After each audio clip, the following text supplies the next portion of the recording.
നമസ്കാരം. ധാതുക്കൾക്കായുള്ള ആഴക്കടൽ ഖനനം വേഗത്തിലാക്കാൻ ഡൊണാൾഡ് ട്രംപ് ഒപ്പിട്ട എക്സിക്യൂട്ടീവ് ഉത്തരവിനെ അപലപിച്ച് പരിസ്ഥിതി സംഘടനകൾ. ഇത് സമുദ്ര ആവാസ വ്യവസ്ഥയെ പരിഹരിക്കാനാവാത്ത വിധം ദോഷകരമായി ബാധിക്കുമെന്നാണ് പരിസ്ഥിതി സംഘടനകൾ ചൂണ്ടിക്കാട്ടുന്നത്. യുഎസിലെയും അന്താരാഷ്ട്ര ജലാശയങ്ങളിലെയും സമുദ്രത്തിന്റെ അടിത്തട്ട് ഖനനം ചെയ്യുന്നതിനുള്ള കമ്പനികൾക്ക് പെർമിറ്റുകൾ വേഗത്തിൽ നൽകാൻ കഴിഞ്ഞ ദിവസം ഉത്തരവിലൂടെ Trump national oceanic and atmospheric അഡ്മിനിസ്ട്രേഷനോട് നിർദ്ദേശിച്ചിരുന്നു.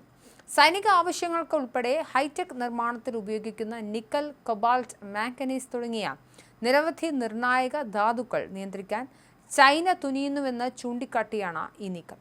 ദേശീയ അധികാര പരിധിക്കുള്ളിലും പുറത്തും സമുദ്രാടിത്തട്ടിലെ ധാതു പരിവേഷണത്തിലും വികസനത്തിലും യുഎസിനെ ആഗോള നേതാവായി സ്ഥാപിക്കുമെന്നതാണ് ട്രംപിന്റെ വാദം.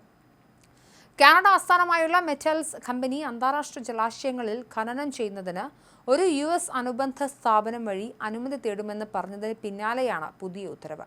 യുഎസിലെ നിർണായക ധാതു വിതരണ ശൃംഖലകളെ ശക്തിപ്പെടുത്തുന്നതിനായി വിലയേറിയ ധാതുക്കൾ അടങ്ങിയ നോഡ്യൂളുകൾ ഖനനം ചെയ്യുന്നതിന് ഈ വർഷം പെർമിറ്റുകൾക്ക് അപേക്ഷിക്കാൻ പദ്ധതിയിട്ടിട്ടുണ്ടെന്ന് കമ്പനി വെള്ളിയാഴ്ച അവരുടെ വെബ്സൈറ്റിൽ പ്രസ്താവനയും ഇറക്കിയിരുന്നു.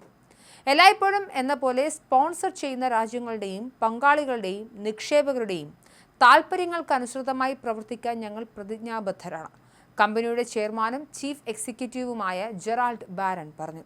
എന്നാൽ ഇത് മത്സ്യബന്ധനത്തെ ദോഷകരമായി ബാധിക്കുമെന്നും കൽക്കരി, വാതകം, മറ്റ് ഫോസിൽ ഇന്ധനങ്ങൾ എന്നിവ കത്തിക്കുന്നത് മൂലമുണ്ടാകുന്ന ആഗോള താപനത്തിന്റെ പ്രധാന ഘടകമായ കാർബൺ ഡൈ ഓക്സൈഡ് ആഗിരണം ചെയ്യാനും സംഭരിക്കാനുമുള്ള സമുദ്രങ്ങളുടെ കഴിവിനെ പോലും ബാധിക്കുമെന്നും പരിസ്ഥിതി പ്രവർത്തകർ ആശങ്കപ്പെടുന്നുണ്ട്.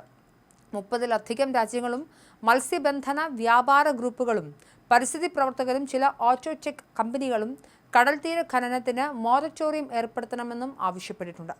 ആഴക്കടൽ ഖനനം നമ്മുടെ സമുദ്രത്തിനും അതിനെ ആശ്രയിക്കുന്ന നമുക്കെല്ലാവർക്കും വളരെ അപകടകരമായ ശ്രമമാണെന്ന് ശാസ്ത്രജ്ഞർ സമ്മതിക്കുന്നുവെന്ന് ഓഷ്യൻ കൺസർവൻസിയിലെ വിദേശകാര്യ വൈസ് പ്രസിഡന്റ് ജെഫ് വാട്ടേഴ്സ് പറഞ്ഞു.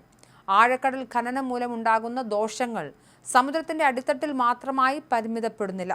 അത് മുഴുവൻ ജലനിരയെയും മുകളിൽ നിന്നും താഴേക്ക് എല്ലാവരെയും അതിനെ ആശ്രയിക്കുന്ന എല്ലാറ്റിനെയും ബാധിക്കുമെന്നും അദ്ദേഹം മുന്നറിയിപ്പ് നൽകിയിട്ടുണ്ട്. എന്തായാലും ട്രംപിന്റെ ഈ ഉത്തരവും വലിയ രീതിയിൽ വിവാദമായിരിക്കണം. അതേസമയം പഹൽഗാം ഭീകരാക്രമണത്തെ അപലപിച്ചിരിക്കുകയാണ് അമേരിക്കൻ പ്രസിഡന്റ് ഡൊണാൾഡ് ട്രംപ്.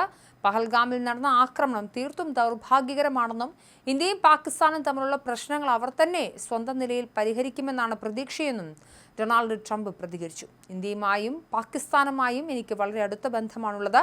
കശ്മീരിൽ അവർ 1000-ഓളം വർഷങ്ങളായി പോരാട്ടത്തിലാണ്. ഒരു പക്ഷേ അതിനേക്കാൾ കൂടുതൽ. കഴിഞ്ഞ ദിവസം നടന്ന ആക്രമണം വളരെ ദൗർഭാഗ്യകരമാണ്. 1500 വർഷങ്ങളായി ആ അതിർത്തിയിൽ സംഘർഷങ്ങൾ നിലനിൽക്കുന്നു. അത് എങ്ങനെ തന്നെയായിരുന്നു. പക്ഷേ ഒരു രീതിയിൽ അല്ലെങ്കിൽ മറ്റൊരു രീതിയിൽ അവർ തന്നെ അത് പരിഹരിക്കുമെന്ന് എനിക്ക് ഉറപ്പുണ്ട്. രണ്ട് നേതാക്കളെയും എനിക്കറിയാം. ഇന്ത്യയും പാകിസ്ഥാനും തമ്മിൽ വലിയ സംഘർഷമുണ്ട്. പക്ഷേ അവിടെ എല്ലായ്പ്പോഴും അങ്ങനെ ആയിരുന്നു എന്നായിരുന്നു ട്രംപിൻ്റെ പ്രതികരണം.